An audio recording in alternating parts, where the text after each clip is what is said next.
Welcome back. You are listening to the home of forbidden romances. Prepare yourself, because tonight's story will leave you breathless. The contract hit the mahogany desk with a sound like a gunshot, echoing through the cavernous, dimly lit study. 1 month. The voice rumbled, low and dangerous, vibrating in the air like thunder before a storm. If my son isn't walking by the time the snow melts, you don't just leave this house, Mr. Vane. I will ensure you never work in this city again. Julian Vane swallowed hard, the scent of ozone and burnt cedar overwhelming his senses. It was the scent of a prime alpha, distilled power and aggression. He kept his gaze lowered, focusing on the polished leather shoes of the man pacing in front of him, but his chin remained defiant. I don't need your threats, Mr. Thorne, Julian replied, his voice soft but steady, a stark contrast to the oppressive atmosphere of the room. I need access to the patient, and I need you to stay out of my way. Cassius Thorne stopped pacing. The silence that followed was suffocating. He turned slowly, his silhouette framed by the floor-to-ceiling window overlooking a sprawling, rain-drenched estate. He was a titan of industry, a man carved from marble and ruthlessness, known for devouring competitors and dismantling companies. Yet, here he was, being given orders by a slender, unassuming Omega in a worn cardigan. Cassius stepped into the light. His face was severe, handsome in a jagged, terrifying way, with eyes the color of steel. You are the 5th specialist I've hired, Julian. The others left in tears. Do not mistake my desperation for patience. I have a son of my own, Julian said, finally meeting those steel eyes. The biological imperative, the sheer weight of the alpha's presence, made his knees tremble, but he locked his knees. I know what fear looks like. And I know that fear is what's keeping Leo in that chair, not just his spine. Now, sign the authorization, or I walk out that door right now. Cassius stared at him, a flicker of something unreadable passing through his gaze. Surprise? Profound irritation? Perhaps a reluctant intrigue? He picked up a fountain pen, the gold nib glinting, and slashed his signature across the paper. Fix him, Cassius whispered, the command heavy with a terrifying vulnerability buried under layers of ice. The Thorne estate was less a home and more a mausoleum for the living. It was filled with priceless art, cold marble floors, and a silence so profound it felt heavy. Julian's footsteps echoed as he made his way to the east wing, his medical bag heavy on his shoulder. He found Leo Thorne in the sunroom, a 10-year-old boy sitting in a high-tech wheelchair, staring blankly at a tablet. The boy's legs were atrophied, hidden beneath a blanket. But it was the look in the child's eyes that broke Julian's heart. It was the same look Cassius had. The look of someone who had decided the world was an enemy. Get out, Leo said without looking up. I threw the last nurse's tray at the wall. I have good aim. Julian didn't flinch. He walked over, placed his bag on a side table, and sat on the floor, crossing his legs. He was now lower than the boy. My son, Noah, has good aim too. He usually throws mashed potatoes. Harder to clean up than a tray. Leo paused, his finger hovering over the screen. He glanced down, suspicious. You have a kid? I do. He's 6. He thinks he's a dinosaur half the time. Julian smiled, a genuine, warm expression that seemed to illuminate the sterile room. I'm not a nurse, Leo. And I'm not a doctor here to poke you with needles. I'm Julian. My dad pays you to make me walk. Leo spat, the bitterness sounding too old for his voice. He hates that I'm broken. He doesn't hate you, Julian corrected gently, though he knew the complexity of the truth was hard for a child to grasp. He hates that he can't control what happened to you. Alphas, they aren't good at feeling helpless. Over the next 2 weeks, the treatment didn't look like therapy. Cassius watched the security feeds from his office, his brow furrowed.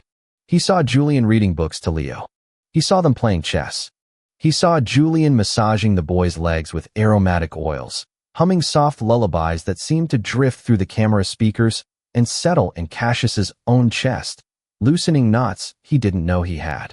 But there was no walking, no parallel bars, no grueling exercises. You are wasting my time, Cassius confronted Julian one evening in the hallway. The Alpha had just returned from a board meeting, radiating exhaustion and irritability. He cornered Julian against the wall, his large hand slamming next to the Omega's head. The proximity was dizzying. Julian could smell the whiskey and fatigue on him. I am building trust, Julian gasped, his heart hammering against his ribs. The power dynamic was suffocating. Cassius was so large, so imposing. Leo's injury healed months ago, Cassius. The doctors told you that. His paralysis is psychosomatic. He's afraid to fail you. Fail me, Cassius snarled, leaning in, his nose inches from Julian's neck. He inhaled sharply, instinctively reacting to the Omega's scent, vanilla and dried sage. It was soothing, maddeningly so. I have given him everything. The best surgeons. The best life. You gave him things, Julian countered, his voice trembling but firm. You didn't give him you. You're a ghost in this house. He thinks if he tries to walk and falls, you'll look at him with that disappointment you wear like a suit. Cassius froze. His eyes widened, the pupils blowing wide, eclipsing the steel iris. For a second, he looked like he might strike Julian. Or kiss him. The tension crackled between them, thick and electric. You tread on dangerous ground, Omega, Cassius whispered. Fire me then, Julian challenged, his breath hitching. But you know I'm right. Cassius pushed off the wall and stormed away, but he didn't fire him. The breakthrough happened on a Tuesday. A thunderstorm was raging outside, battering the glass walls of the estate. The thunder frightened Leo, making him curl into himself. Julian was there, rubbing the boy's back. It's just noise, Leo. Just the sky shouting. Dad's not home, Leo whispered. He's never home when it storms. I'm here, Julian soothed. The door to the sunroom slammed open. Cassius stood there, soaked to the bone. He had come home early. He looked wild, his suit jacket gone, his shirt clinging to his muscular frame. He looked at Julian, then at Leo. Cassius started, his voice rough. I came back. Leo looked at his father, wide-eyed. Julian seized the moment. He stood up and offered a hand to Cassius. He needs to see you, Cassius. Not the CEO. His father. Cassius walked forward, his movements stiff. He knelt by the chair. It was the first time Julian had seen the billionaire on his knees. He took Leo's small hand in his large, scarred one. I'm here, Leo, Cassius said, his voice cracking. Julian stepped back, giving them space, but he kept his eyes on Leo. Leo, Julian said softly. Show him. I can't, Leo whimpered. You can, Julian said, his voice turning commanding, an underlying strength that surprised even Cassius. Your father is right here. He will catch you. He has always wanted to catch you. He just didn't know how. Cassius looked up at Julian, shock registering on his face. Julian was rewriting the narrative, translating Cassius's coldness into a clumsy attempt at protection. It was a lie, but it was a lie that could become the truth. Leo looked at his father. Will you? Yes, Cassius breathed, terrified. Yes, Leo. Always. Leo gripped the armrests. His knuckles turned white. He pushed. His legs, thin and trembling, took weight. Julian held his breath. Cassius hovered his hands, shaking, terrified to touch and break the moment, terrified not to. Leo stood. For 3 seconds, he stood. Then his knees buckled. Cassius moved with the speed of a striking viper.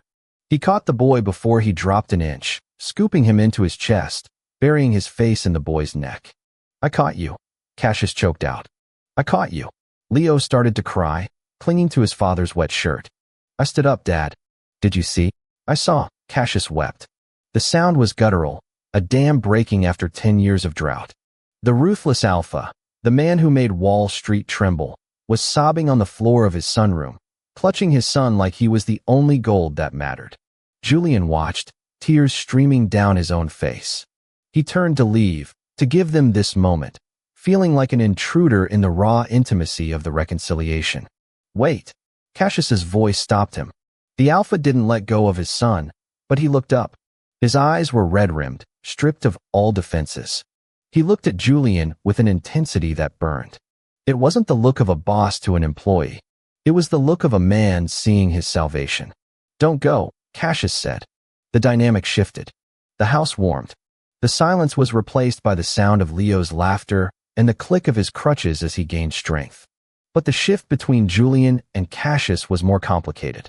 It was a slow burn, an agonizing dance of glances and lingering touches. Cassius would brush Julian's hand when passing the salt at dinner. Julian would find fresh flowers in his room, not from a florist, but handpicked from the garden. However, the shadow of the contract loomed. The month was ending. Leo was walking with crutches. Julian's job was technically done. One evening, Julian was packing his bag in the guest wing. He had to go back to Noah. He had to go back to his real life, to his small apartment and his mounting bills. The door opened without a knock. Cassius stood there.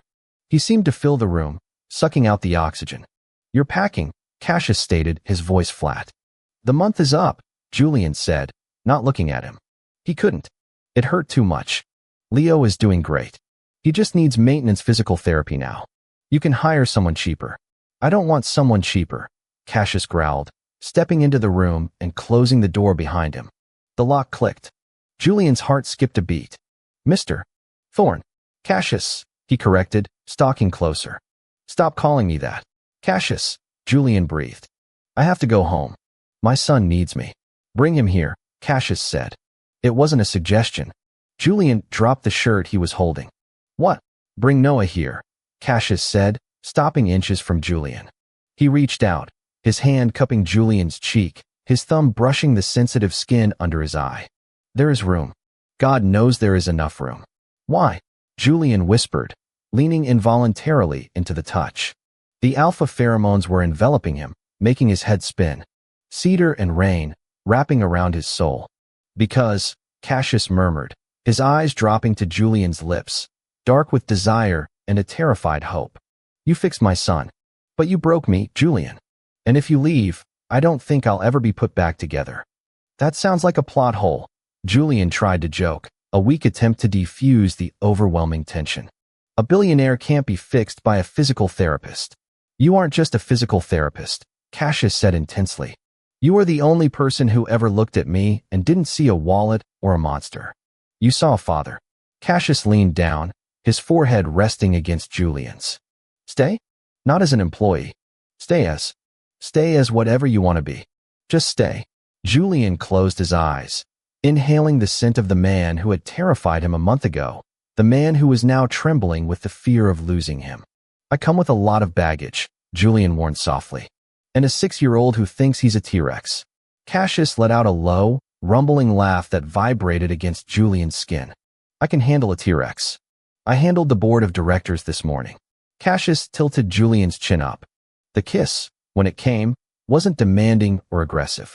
It was slow, deep, and tasting of surrender. It was the seal on a new contract, one not written in ink, but in the intertwining of souls. The ruthless alpha was gone, or perhaps he had simply found the one person worth being gentle for. And that is how the gentle healer tamed the beast. If you enjoyed seeing the mighty Cassius fall to his knees for love, destroy that like button. And tell me in the comments, do you think Cassius deserves redemption after neglecting his son for so long? I'll be reading your answers. Subscribe for the next chapter. Until then, prompt image. Prompt, masterpiece, best quality, high-res, 1.2. Korean manhwa style, semi-realistic, digital art. 2 men, BL, Yaoi, man 1. Cassius, tall dominant alpha, dark hair, sharp jawline, wearing a wet white dress shirt unbuttoned at top, kneeling on floor, emotional expression, tears in eyes, holding a young boy, man 2. Julian, slender omega, soft features, wearing beige cardigan and glasses, standing nearby, hand outstretched gently, warm expression, boy. Leo, 10 years old, clinging to man 1. Background is a luxurious sunroom with rain streaks on floor-to-ceiling windows, dramatic moody lighting, rainstorm outside, cinematic composition, emotional atmosphere, intricate details.